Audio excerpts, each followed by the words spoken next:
محمد یاسر عرفات د نوبل جایزې ګټونکی مسلمان عالم.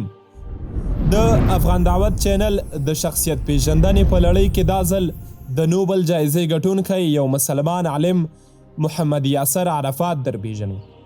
که تاسې غواړئ چې د خپلې خوښې شخصیت مو در وپیژندل شي نو مهرباني وکړئ زموږ چینل سبسکرایب او لاندې په کمنټ کې راته نوم ولیکئ ترڅو راتلونکي خپرونه پرې جوړه کړو.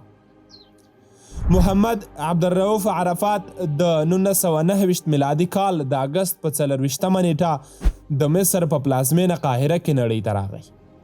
پلار یې د رخت یعنې د کالیو سوداګر و. مور یې د بیت المقدس له یوې فلسطیني کورنۍ څخه وه. د ارواښاد عرفات نیکونه پخوا له مصر څخه فلسطین ته تللي وو او هلته مېشت شوي ول. نوموړی په ماشومتوب کې د کورنۍ غړو یاسر باله. یاسر 15 کلن و چې مور یې له دې دنیا سترګې پټې کړې. د مور تر وفات وروسته بیت المقدس کې د ماما کره واستول شو ترڅو هلته لږ تر لږه د مور مینه ماته کړي. دا مهال نو بیت المقدس د انګریز تر استعمار لاندې د فلسطین پلازمینه وه. فلسطینیانو به تل په دې ټکي اعتراض کاوه چې بیت المقدس د اشغال شوي فلسطین پلازمینه. یاسر عرفات د خپل تیر ژوند په ځانګړې توګه د ماشومتوب په باب ډیر لږ څه ویل، خو د ماشومتوب یوه ترخه خاطره چې ځینو ته یې ویلې وه دا وه چې کله دی د ماما کره تللی و نو یو ځل په نیمه شپه کې د ماماګانو کور ته بریتانوي عسکر ور واوښتل. د کور ټول اوسیدونکي یې سخت وترهول او وهل ډبول یې ورکړل. همدارنګه یې د کور توکي او سامانونه هم ټول مات کړل.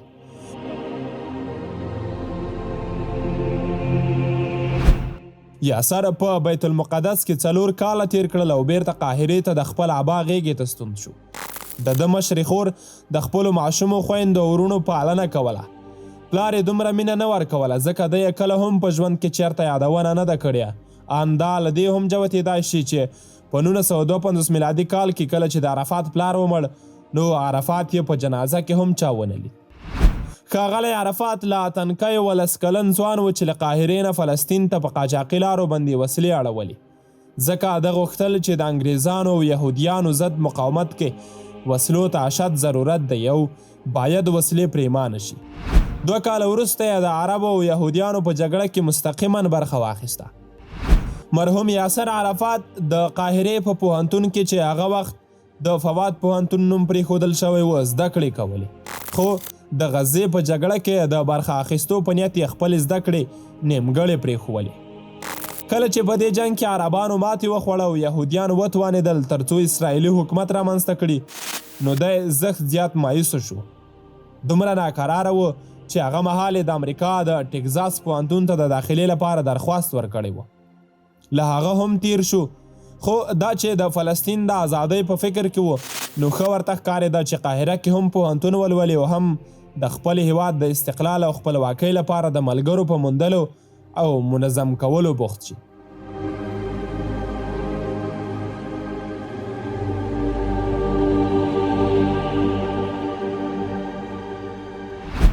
همدا و چې د قاهرې پوهنتون انجینرۍ پوهنځۍ ته شامل شو.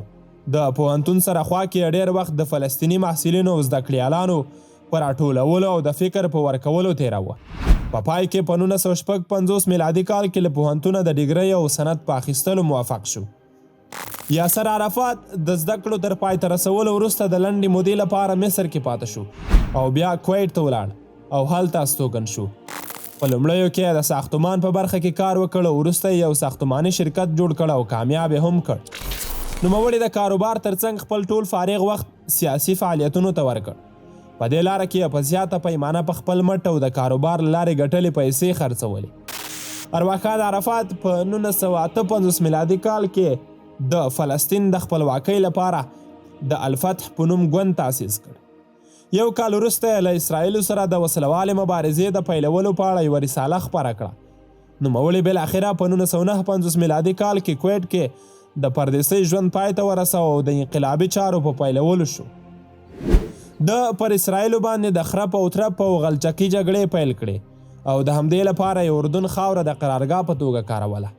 په 1964 میلادي کال کې د عرب لیگ په مرسته د فلسطین د ازادۍ غورځنګ یعنی PLO رامنځته شو. په دې تنظیم کې د فلسطین ټول خپلواکي غوښتونکي غورځنګونه او ګوندونه راټول شول. ځینې وایي دا تنظیم ځکه تاسیس شو چې د الفتح غورځنګ له پالیسي سره تر ډېره عرب هیوادونه همغږي نه ول او ویره یې ترې لرله، ځکه عرب لیگ تر وروستي حده د دې کشالې د وسلوال حل پر ځای سوله ییز حل غوښت. کله چې په 1980 میلادي کال کې د اسرائیل او عربانو ترمنځ د 6 ورځنۍ جګړې په پایله کې اسرائیل پر عربانو زورور شول او ماتې یې ورکړه، نو د فلسطین د ازادي غوښتونکو په ډله کې یوازینی الفتح غورځنګ و چې په دې جګړه کې وځلېده او تر ډیره یې مقاومت وکړای شو. نور ټول کابو په بشپړه توګه له صحنې ووتل یا وایستل شول. همدا و چې ډګر یوازې د یاسر عرفات په مشرۍ د الفتح غورځنګ ته ورپاته شو. څه موده وروسته یعنې په 1969 میلادي کال کې ښاغلی عرفات د فلسطین د ازادي غورځنګ PLO مشر وټاکل شو. د په خپل مدیریت سره د یاد تنظیم په اړه هغه شکونه او ګنګوسې په بشپړ ډول ختم کړې چې ګنې دا تنظیم د عرب هیوادونو له لوري یوازې د فلسطیني مقاومت د خاموشه کولو لپاره کار کوي، نه د استقلال لپاره. عرفات هڅه کوله چې د فلسطین د ازادۍ غورځنګ د یو ملي مقاومتګر تنظیم په توګه مطرح او رامیدان ته کړي. د نوموړي د هڅو ورځ په ورځ رنګ راوړ او له سیاسي او نظامي اړخه غورځنګ پرمختګ کاوه. د څه مودې لپاره د اردن خاوره د خپلو نظامي فعالیتونو او روزنې لپاره کاروله، وروسته له دې چې د یاد تنظیم جنګیالیو پر اسرائیلو باندې ګڼې خونړۍ حملې ترسره کړې، د اردن ولسمشر شاه حسین اړ شو چې دوی ته ځواب ورکړي او له خپلې خاورې یې وشړي. عرفات له دې وروسته په لبنان کې د یوې قوي پایګاه د ایجادولو هڅه وکړه، خو دا پروګرام یې د اسرائیلو په مستقیم نظامي مداخلې شنډ شو.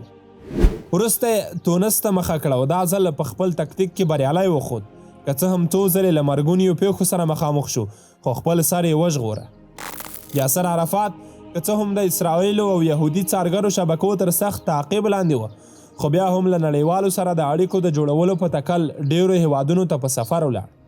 د ده یو عادت دا و چې د خپل شخصي ژوند د ورځنیو چارو په اړه یې هیڅ چاته څه نه ویل.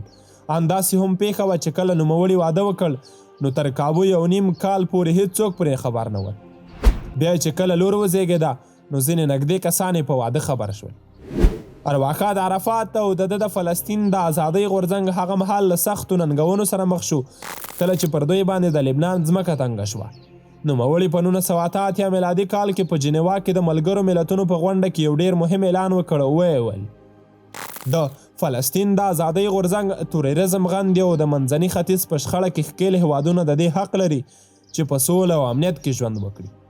په ښکېلو هیوادونو کې د ده نیغه اشاره فلسطیني دولت، اسرائیل او نورو ګاونډیانو ته وه.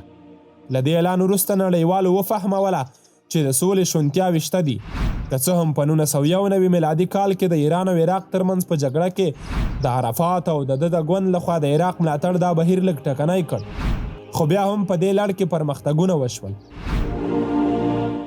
په 1993 کال کې د اوسلو تړون لاسلیک شو. په دې تړون کې راغلی و چې فلسطینیان باید انتخابات وکړي چې بیا په 1996 میلادي کال کې ټاکنې هم وشوې او په پایله کې یاسر عرفات د فلسطیني دولت د منتخب جمهور رئیس په توګه وټاکل شو. په منځني ختیځ کې د سولې لپاره د همدې کوښښونو په ترڅ کې یاسر عرفات ته په 1994 میلادي کال کې د نوبل د سولې جایزه ورکړل شو.